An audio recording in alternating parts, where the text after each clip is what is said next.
సతీష్ గారు ఇక్కడ రెండు విషయాలకు మీరు సమాధానం చెప్పాలి. ఒకటి, ఖచ్చితంగా స్థానిక సంస్థల ఎన్నికల్లో అంటే గతంలో వచ్చిన పార్లమెంట్ ఎన్నికల్లో ఘోర వైఫల్యం తర్వాత బీఆర్ఎస్ పార్టీ రాష్ట్రంలో ఉందా లేదా ఇప్పటికే చూస్తున్నాం మనం. కాంగ్రెస్ పార్టీ నుంచి బీజేపీలో విలీనం అయిపోతుంది. ఇలాంటి వాటికి సమాధానం చెప్పే క్రమంలో ఇదొక యాక్ట్ తీసుకున్నారని చాలామంది విశ్లేషించే పరిస్థితి ఉంది. కానీ ఆ సందర్భంలో మీరు స్థానిక సంస్థల ఎన్నికల కోసం స్ట్రాంగ్గా ఉన్నానని చెప్పే క్రమంలో బీఆర్ఎస్ పార్టీకి నిజంగానే లాస్ట్ ఎన్నికల్లో ఎంతో కొంత సహాయం చేసిన జీహెచ్ఎంసీ పరిధిలో ఉన్న ఎమ్మెల్యేలను లేకపోతే అక్కడ ఉన్న ప్రజల్ని కించపరిచేలాగా మాట్లాడితే నెక్స్ట్ జీహెచ్ఎంసీ ఎలక్షన్స్లో దీని ఎఫెక్ట్ కూడా ఉంటుంది కదా, ఎందుకు ఆ ఆలోచన చేయలేకపోయినారు? ఇప్పుడు మీరు పార్లమెంట్ అంటే ఇప్పుడు కేవలం ఈ కాంగ్రెస్ పార్టీ అసెంబ్లీ ఎలక్షన్స్లో ఎంతండి 1.8% గెలిచిలేదు. గుడ్డిలో మెల్ల వాళ్ళు పెట్టిన దొంగ మేనిఫెస్టోనో లేకపోతే కలిబొలి మాటలు చెప్పు, లేకపోతే అది చేస్తాం ఇది చేస్తామనో, లేకపోతే నిరుద్యోగాలను వాళ్ళకి ఉద్యోగాలు ఇస్తాను వాళ్ళ ఉద్యోగాలని పక్కన పెట్టి వీళ్ళకి ఉద్యోగాలు ఇస్తే వాళ్ళకి ఉద్యోగాలు లేకుండా పోలీస్ స్టేషన్లలో జైళ్ళలో వేసిన సందర్భాలు మనం చూసినాము.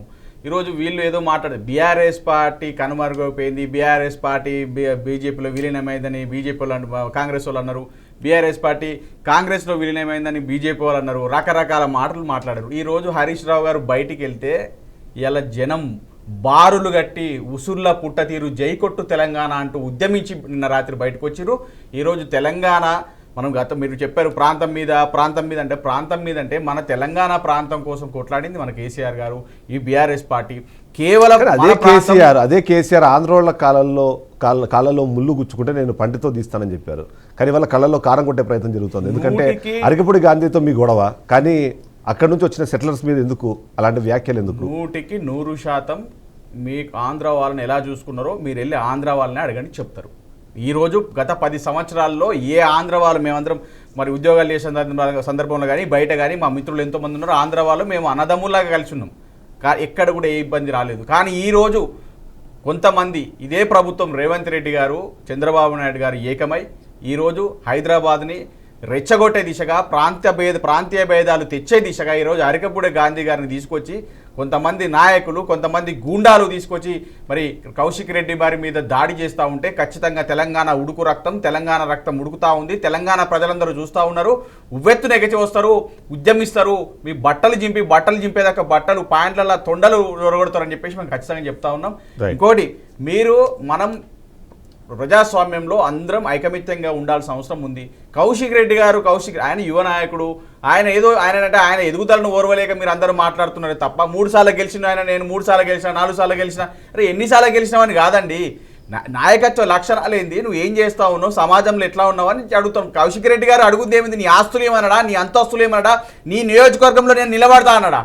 నువ్వు బీఆర్ఎస్లో ఉన్నావా కాంగ్రెస్లో ఉన్నావా అని సూటిగా అడుగుతా ఉన్నాడు. అన్న నువ్వు బీఆర్ఎస్లో ఉంటే నేను వస్తా అన్నా మీ ఇంటికి, మీ గౌరవప్రదంగా మీ ఇంటికి వచ్చి కండ వేసి మిమ్మల్ని తీసుకొస్తానా, తెలంగాణ భవన్లో ప్రెస్ మీట్ పెడతా అంటారు. అరే మీరు నిజంగా మీకు ఆ నైతిక విలువలు ఉంటే గాంధీ గారు, అరే భయ్ నువ్వు చిన్నోనివి, నువ్వు కౌశిక్ రెడ్డి గారు మీరు చిన్నవాళ్ళు, నువ్వు నా దగ్గర రావడం ఏంది, మన ఇద్దరం కలిసి కేసీఆర్ గారి దగ్గరికి పోదాంపా అని చెప్పి కేసీఆర్ గారి దగ్గరికి పోవాలి. లేదు నువ్వు నా దగ్గరికి ఏందని చెప్పి నువ్వు అదే తెలంగాణ బీఆర్ఎస్ కండువా వేసుకొని నువ్వు తెలంగాణ పోయి ప్రెస్ మీట్ పెట్టు, నిన్ను అద్దన్నోళ్ళు ఎవరు? కానీ మేమనేది అంటే నువ్వు కాంగ్రెస్కి వెళ్తే వెళ్ళండి, కానీ నువ్వు వెళ్తే వెళ్ళినా అని చెప్పండి. నువ్వు పొద్దునేమో కాంగ్రెస్లో ఇలాంటి ట్వీట్లు చేస్తావు, మధ్యాహ్నానికి వచ్చేసరికి లేదు నేను బీఆర్ఎస్ పార్టీలో ఉన్నా కదా టెక్నికల్. అరే ఇది ఎక్కడ ప్రజాస్వామ్యం, ఎక్కడ ఉన్నాం? ప్రజలందరూ కూడా అరే ఈ ముక్కు మీద ఏంద్ర నాయన ఈ ప్రజాస్వామ్యంలో ఓటు వేయాలా వద్దా, ఈ దిక్కుమాల నాయకులకు ఓటు వేస్తే వీడు ఇవాళ ఈ పార్టీ మీద గెలిచి రేపు పొద్దున ఏ పార్టీకి పోతుందో అర్థమని పరిస్థితిలో ఉన్నామని చెప్పి ఈరోజు అన్న ఒక్క నిమిషం అండి. ఈరోజు మీరు ఇప్పుడు మీరు విద్యావేత్తలు చదువుకున్న వాళ్ళు బీఆర్ఎస్ పార్టీ అది ఇది అంటున్నారన్నా, ఈరోజు మీరు విద్యావేత్తలు చదువుకున్న వాళ్ళు మేధావులు మీరు అందరు ఎక్కడికి పోయారు, మీరు మాట్లాడాల్సిన అవసరం లేదా? నిరుద్యోగులందరూ 2 లక్షల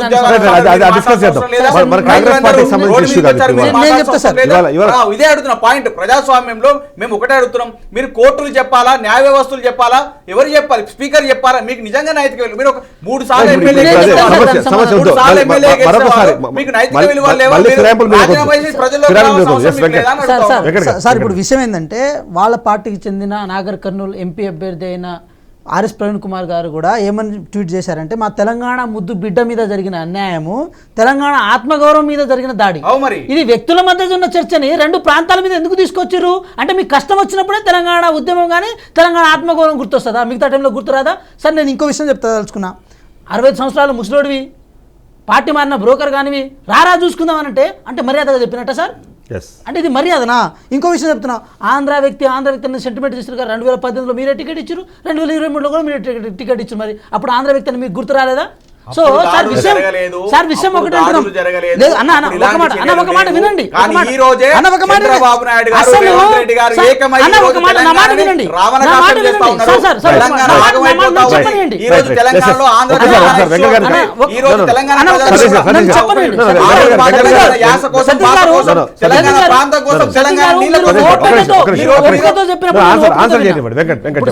అంటే పాడి కౌశిక్ రెడ్డి గారు హరీష్ రావు గారిని రెచ్చగొడితే వారిని రెచ్చగొడితే వాళ్ళు కూడా వచ్చి కత్తులు దాడులు చేస్తారని చెప్పి అప్పుడు కూడా మాట్లాడే సందర్భాలు ఉండే. ఎవరు? పాడి కౌశిక్ రెడ్డి గారు. అంటే ఆయన నేపథ్యమే రెచ్చగొట్టు నేపథ్యం. ఇక ఆయన కొత్తగా చెప్పేది ఏం లేదు. ఒక మాట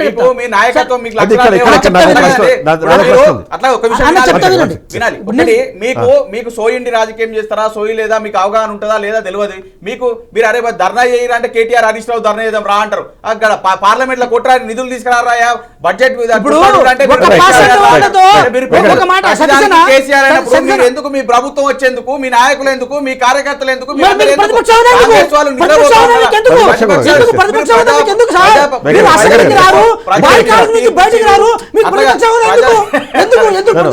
ప్రజలు తీర్పిచ్చిర్రు, సమాధానం లేక ప్రజలు నీకు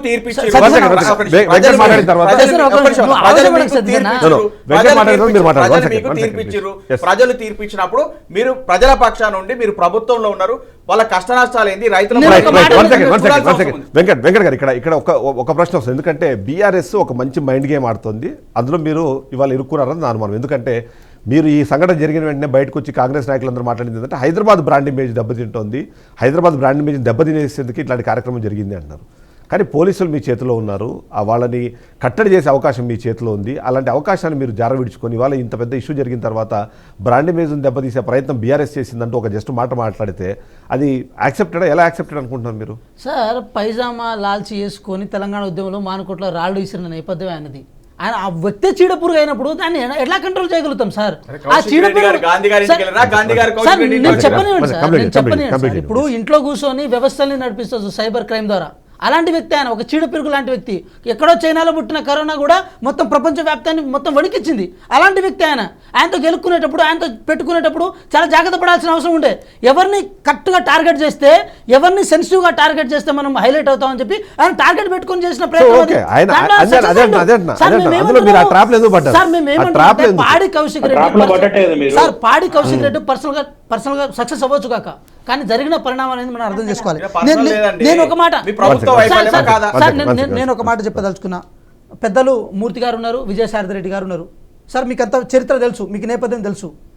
ఇప్పుడు అంటే 2014లో కమ్యూనిస్టుల యొక్క ప్రాతినిధ్యం ఉండే ఈ తెలంగాణ రాష్ట్రంలో, అటు సిపిఐ నుంచి కానీ సిపిఎం నుంచి కానీ. సరే సిపిఐ నుంచి రమావతి రవీంద్ర కుమార్ గారిని గుంజుకున్నారు. సిపిఎం పార్టీ నుంచి మహానుభావుడు సున్నం రాజా గారు ఉండే. ఆయన 7 మండలాల కోసం అని చెప్పి అక్కడ దీక్ష కూర్చుంటే ఆయన దగ్గర పోయి సెటిల్మెంట్ చేసుకోవడానికి పోయారు. ఆయన వేదికలో బయట చెప్పిండు, బయట ఈ విషయం చెప్పిండు, వేదిక చెప్పిండంటే పార్టీ ఫిరాయింపుల కోసం అని చెప్పి ఒక కమ్యూనిస్ట్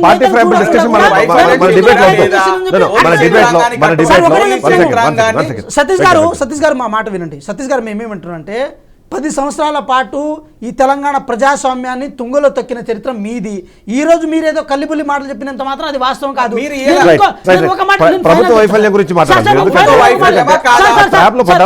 నేను ఒక విషయం చెప్తా సార్, ట్రాప్లో పడాల్సిన అవసరం మాకు లేదు సార్. కానీ వాళ్ళు ఇప్పుడు దాన్ని ఒక రాజకీయ కోణంలో వేదిక చేసుకున్నప్పుడు దాన్ని ఎంత దూరమైనా రెచ్చలేపుతారు.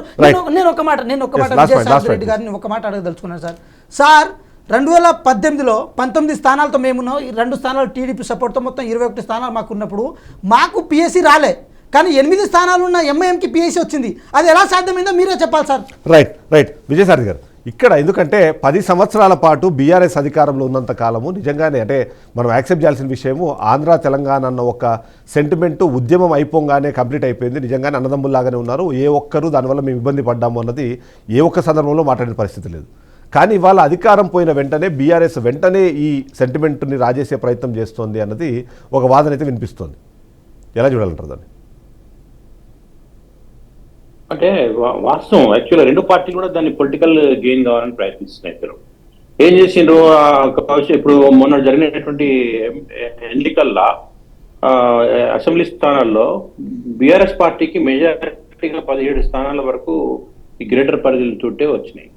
కాంగ్రెస్ పార్టీకి ఒక స్థానం కూడా రాలేదు అనేది వాస్తవం ఇక్కడ. అయితే ఈ గ్రేటర్ పరిధిలో సీట్లు వచ్చినాయి. ఇప్పుడు రూరల్లో కాంగ్రెస్ పార్టీ వన్ సైడ్ గా స్వీప్ చేసింది.